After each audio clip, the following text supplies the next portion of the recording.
సాహితీ మిత్రులందరికీ హృదయపూర్వక నమస్కారాలు. ఉదయబాబు మాస్టారి కథలు ఛానల్కు శుభస్వాగతం. ఇంతకాలం నా ఛానల్లో ఎందరెందరో మహారచయితల కథలను నా కథలతో పాటుగా చదివి మీ అందరికీ అందించడం జరిగింది.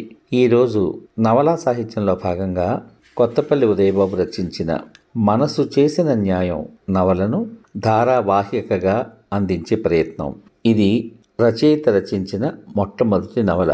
దీనికి ప్రతిలిపి వారు 2022 మార్చిలో నిర్వహించిన ధారావాహికల పోటీలో ప్రోత్సాహక బహుమతిని అందించారు. నవలా పఠనం ప్రారంభించే ముందు రచయిత యొక్క ముందు మాట.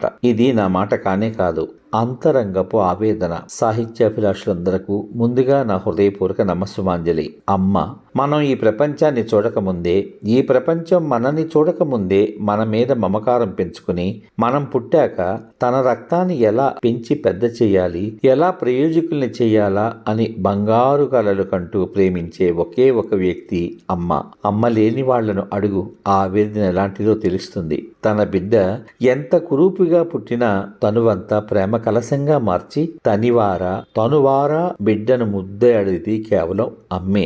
కడుపులో బిడ్డ ఉంది అని తెలిసినప్పటి నుంచి బిడ్డ పుట్టే క్షణం వరకు ఎన్నో జాగ్రత్తలు తీసుకుని మనకు జన్మనిస్తుంది మన కన్న తల్లి. కానీ ఈ నవలా నాయిక అమ్మ లేని బిడ్డ కాదు, అమ్మచే వదిలివేయబడిన బిడ్డ.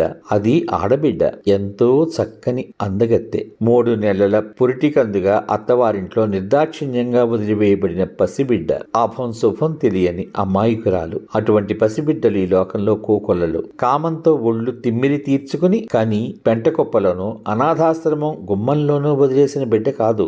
సాంప్రదాయ కుటుంబంలో పెద్దలు కుదిర్చిన వివాహం శాస్త్రోక్తంగా చేసుకుని అన్యోన్యంగా కొంతకాలం కాపురం చేసి కనబడిన బిడ్డ. తనని 3 నెలల వయసులో తల్లి వదిలేసిందని ఆ పాపకి తెలీదు. జ్ఞానం వచ్చాక తనకు తల్లి ఉందని, తనని వదిలేసి వెళ్లిపోయిందని మొట్టమొదటిసారి తెలిసినప్పుడు ఆ పాప ప్రపంచమంతా అయోమయ శూన్యమే.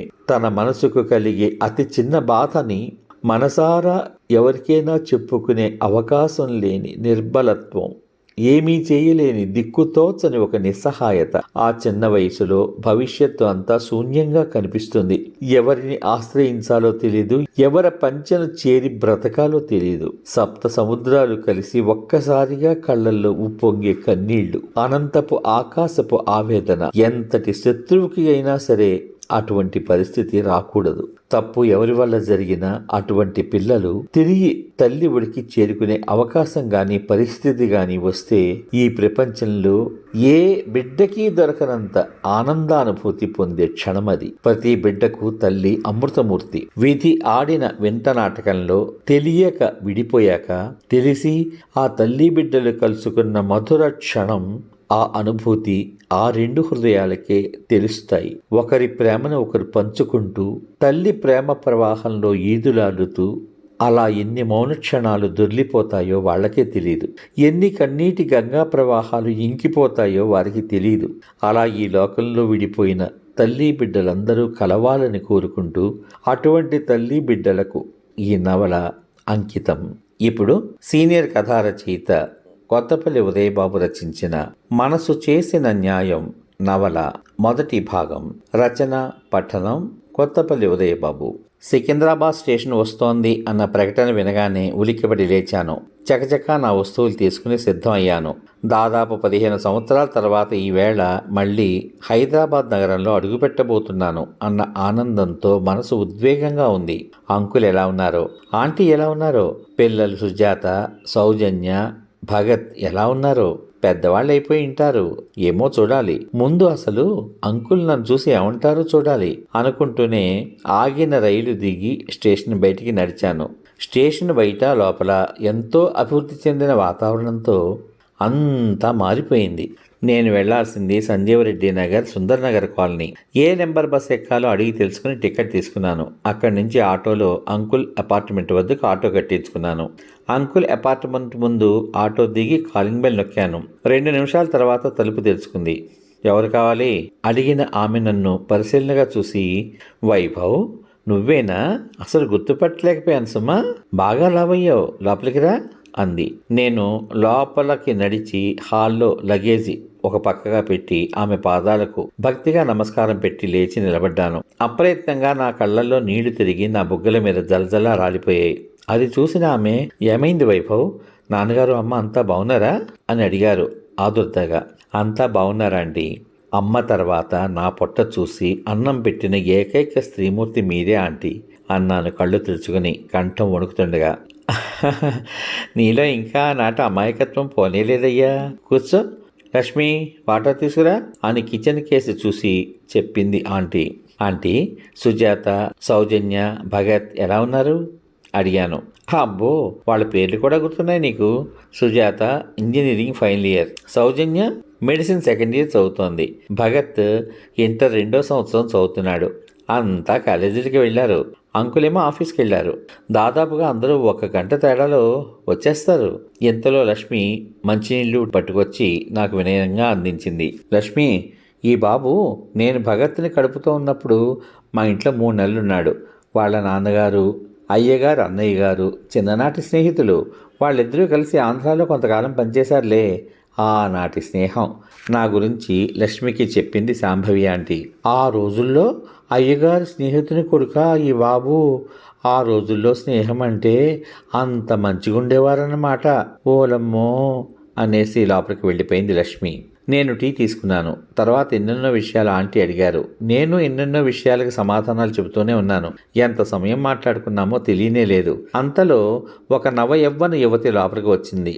నన్ను చూడటంలో కన్నా తన తల్లి ఎవరితో మాట్లాడుతోందో అన్న ఉత్సాహంతోనే ఆమె చూపులు చురుగ్గా ఉన్నాయి. Good evening mummy. Good evening. ఈ అబ్బాయి ఎవరో తెలుసా నీకు అంది ఆంటీ. అప్పుడు చూసింది నన్ను ఆ అమ్మాయి. అది ఒక క్షణం మాత్రమే.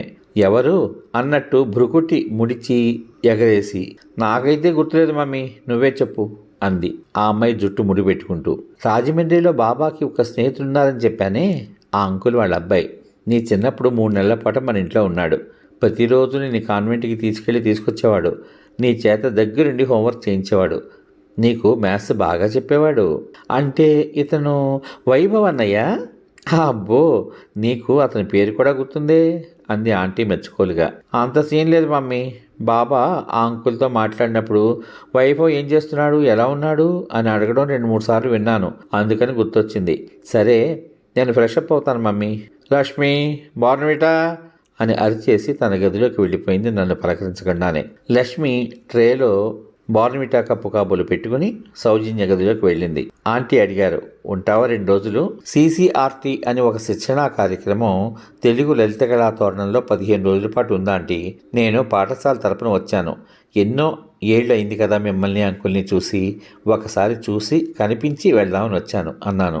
ఓకే, ఇప్పుడే వస్తాను అని ఆంటీ సౌజన్య గదిలోకి వెళ్ళారు. సుజీ, అదేమిటి అతన్ని పలకరించకుండా వచ్చేసావు? అన్నయ్య బాగున్నావా అని పలకరించవచ్చు కదా ఆంటీ అడుగుతోంది. అతన్ని చూశాను కదా, ఇంకా పలకరించేదే ఉంది. అయినా అన్నయ్యలా ఉన్నాడా అతను? 2 పిల్లల అంకుల్లా ఉన్నాడు. సరే, నేను బాత్కి వెళ్తున్నా అంది సౌజన్య. నీకు నేను చెప్పలేను. ఆంటీ తిరిగి వచ్చి సోఫాలో నా ఎదురుకుండా కూర్చుంటూ అడిగారు. అన్నట్టు వైభవ్, నీకు పెళ్ళైంది కదూ, పిల్లలు ఏం చదువుతున్నారు? మా పెళ్ళికి స్వయంగా వచ్చి పిలిచినా మీరు రాలేదు కదా ఆంటీ. అమ్మ అయితే చాలా బాధపడింది అన్నాను బ్యాగ్లోంచి స్వీట్ బాక్సెస్ తీసి ఆంటీ చేతుల్లో పెడుతూ. అంకుల్ మనస్తత్వం నీకు తెలుసు కదా, ఆయన స్వయంగా తెస్తే తప్ప ఎవరేం తెచ్చినా ఆయనకి నచ్చదు అని నీకు గుర్తుండే ఉంటుంది. ఏమీ అనుకోక ఇలా అంటున్నానని. కాలాలు మారినా కొన్ని మారవు అని టీపాయ్ మీద పెట్టారు ఆ బాక్సుల్ని. ఆమె ముఖంలో ఒక అసంతృప్తి వీచిక ఒకసారి మెరిసి మాయమైంది. నేను పెళ్ళయ్యాక మొదటిసారి, అది 15 ఏళ్ల తర్వాత వచ్చాను ఆంటీ మీ ఇంటికి. దయచేసి కాదనకండి. అంకుల్ అడిగితే నేను జాగ్రత్తగా సమాధానం చెప్తాను. ఇక నాకు 2 పిల్లలు. అమ్మాయి పెద్దది 7 చదువుతోంది, అబ్బాయి ఏమో 6వ తరగతి చదువుతున్నాడు చెప్పాను. అంతలో గుమ్మంలో అలికిడి కావడంతో లేచి నిలబడి అటు చూశాను. అంకుల్, ఒక అమ్మాయి, నా వయసు ఆవిడ, ముగ్గురు కబుర్లు చెప్పుకుంటూ నవ్వుకుంటూ లోపలికి వచ్చారు. ఆ అమ్మాయి సుజాత అని వెంటనే గుర్తుపట్టాను. నమస్తే అంకుల్. చేతులు జోడించి నమస్కరించాను. కాళ్ళకి నమస్కరించడం ఆయన దృష్టిలో అతి వినయం ప్రదర్శించడం. వైభవ్, నువ్వేనా? ఎప్పుడొచ్చావు? బాగా మారావు. నాన్న బాగున్నాడా అని సోఫాలో కూర్చున్నారు. వాళ్ళిద్దరూ అంకుల్కు చెరో పక్కన కూర్చున్నారు. ఆంటీ వెంటనే స్వయంగా ఫ్రిడ్జ్లోంచి మంచినీళ్ళ బాటిల్ తీసి అంకుల్కి ఇచ్చింది. ఎవరిచ్చినా తీసుకోరాయన. ఆయన ప్రతి పని ఆమె చూసి తీరాలి. అంత చల్లటి నీళ్ళని అవలీలగా సగం బాటిల్ ఖాళీ చేసేశాడాయన. బై ఇతనెవరో తెలుసా సుజీ అడిగారాయన. తెలియదు డాడీ అంది నవ్వుతూ. నవ్వితే సుజాత బుగ్గలు సొట్లు పడేవి. ఇప్పుడు మరీ అందంగా ఉందా నవ్వు. నీ చిన్నప్పుడు అంటే నువ్వు నెలల పిల్లవి. హైదరాబాద్లో ఉద్యోగం కోసం వచ్చాడు. మన ఇంట్లో కొంతకాలం ఉన్నాడు. వీళ్ళ నాన్న నాకు మంచి స్నేహితుడు. నిన్ను రోజు ఎత్తుకుని ఆడించేవాడు. అప్పుడు ఇంకా తమ్ముడు పుట్టలేదు. నిన్ను సౌజన్యని తీసుకుని మేము ఎక్కడికైనా వెళ్తుంటే నిన్ను తానే మోసేవాడు. అనుకోకుండా నాకు విజయవాడ ట్రాన్స్ఫర్ అయింది. రైలు ఎక్కించడానికి వచ్చాడు. నేను అమ్మ రైలు ఎక్కేశాం. గుమ్మంలో నిలబడి ఉన్న అమ్మకి అన్నయ్య నిన్ను అందించాడు. నువ్వు అమ్మ చేతుల్లోంచి జారిపోయి అన్నయ్య దగ్గరికి వెళ్తానని ఒకటే ఏడుపు. ఎంతగా ఏడ్చావంటే రైలు దాదాపు ఖమ్మం వచ్చేంతవరకు ఏడుస్తూనే ఉన్నావు అన్నయ్య కోసం. రైల్లో వాళ్ళు అది చూసి పోనీ ఆ అబ్బాయిని కూడా తీసుకురావాల్సింది అని ఓ ఉచిత సలహా ఇచ్చారు. అంత హడావుడి చేసావు అంటూ చెప్పారాయన. ఈ అన్నయ్య నన్ను మోసాడా అన్నంత విచిత్రంగా చూసింది సుజాత. అంతేకాదు అంకుల్, నేను ప్రతి శనివారం బిర్లా టెంపుల్కి వెళ్ళేవాడిని. ఒకసారి ఆంటీ అనుమతితో సుజాతను తీసుకుని వెళ్ళాను. సొట్ట బుగ్గలతో అందంగా నవ్వుతున్న తనని చూసి పూజారి గారు నా చేతుల్లోంచి తీసుకుని స్వామి పాదాలకు సుజాతను తాకించి నుదుట బొట్టు పెట్టి ఆశీర్వదించారు. నాకు చాలా చాలా ఆనందం అనిపించింది ఆ రోజు అని చెప్పాను. అలాగా, థ్యాంక్స్ అన్నయ్య అంది సుజాత. అన్నట్టు వైభవ్ ఈవిడెవరో తెలుసా నీకు అడిగారు అంకుల్. తెలీదండి. చూసానేమో మరి గుర్తులేదు అన్నాను. అవును, నీకు తెలీదు. మా అన్నయ్య గారి ఒకే ఒక అమ్మాయి. తను ఎల్ఐసి డెవలప్మెంట్ ఆఫీసర్ అని పరిచయం చేశారు అంకుల్ ఆమెని. నమస్తే అమ్మా అన్నాను నమస్కరించి. నమస్తే అండి అన్నట్టు చిన్నాన్న, ఈమె మేముంటున్న పక్కవాటోళ్ళకి అద్దెకొచ్చారు. వాళ్ళ అమ్మగారు తమ్ముడు మరదలతో కలిసి ఉంటున్నారు. తనకి పెళ్ళయిందట. ఒక పాప కూడా ఉందట. అయితే భర్తతో విడాకులు తీసుకుందట. ఎప్పుడూ ఏదో పోగొట్టుకున్న దానిలో ఆలోచిస్తూనే ఉంటుంది. తనకంటూ ఒక బ్రతుకు తెరువు కావాలని ప్రాధేయపడింది. నేను తనకి ఏజెన్సీ ఇప్పించి నా తోచిన సాయం చేస్తున్నాను. నీకు తెలిసిన ఎవరి చేతనైనా ఒక ఎల్ఐసి పాలసీ చేయించి పెట్టు చిన్నాన్న ప్లీజ్ అంది ప్రాధేయపడుతున్నట్టుగా. తన బ్యాగ్లోంచి ఒక కార్డు సైజు ఫోటో తీసుకుని అంకుల్ చేతికిచ్చింది ఆవిడ. అంకుల్ ఆ ఫోటోని చూసి టీపై మీద పెట్టి, అమ్మా పల్లవి, నువ్వు కోరడము ఈ చిన్నాన్న చేయకపోవడమునా? తప్పకుండానమ్మా. ఎవరెందుకు, మన ముందు వైభవ్ ఉన్నాడుగా. ఏం వైభవ్, పిల్లలకి ఎల్ఐసి పాలసీస్ చేసే ఉంటావు, విన్నావుగా. ఒక నిస్సహాయురాలికి సాయం చేసినట్టు అవుతుంది. ఎంత చిన్నదైనా పర్లేదు, ఒక పాలసీ చేయి వైభవ్ అన్నారు అంకుల్. సరే అంకుల్ అన్నాను. అప్రయత్నంగా నా చెయ్యి టీపాయ్ మీద ఉన్న ఫోటోని అందుకుంది.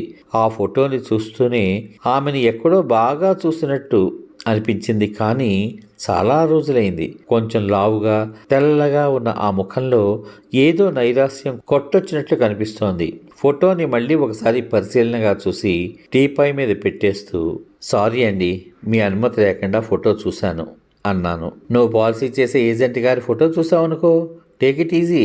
పాలసీ చేస్తావా మరి అడిగారు అంకుల్. తప్పకుండా చేస్తాను అంకుల్, కానీ నాకు వీలైనంత చిన్నది మాత్రం చేస్తాను అన్నాను. అతని వివరాలు తీసుకోమ్మా, ఫోన్ నెంబర్ అన్నీ తీసుకో. నేను ఈ లోపుగా డ్రెస్ మార్చుకుని వస్తాను. అంకుల్ లోపలికి వెళ్ళిపోయారు. సశేషం. ఇంతవరకు మీరు సీనియర్ కథా రచయిత కొత్తపల్లి ఉదయబాబు రచించిన మనసు చేసిన న్యాయం నవల మొదటి భాగం విన్నారు. ఈ నవలపై మీ అమూల్యమైన అభిప్రాయాన్ని వీడియో కింద పొందుపరచమని కోరుకుంటూ మళ్ళీ రెండవ భాగం తర్వాత వీడియోలో విందాం. అంతవరకు సాహిత్యాభివందనాలతో స్వస్తి.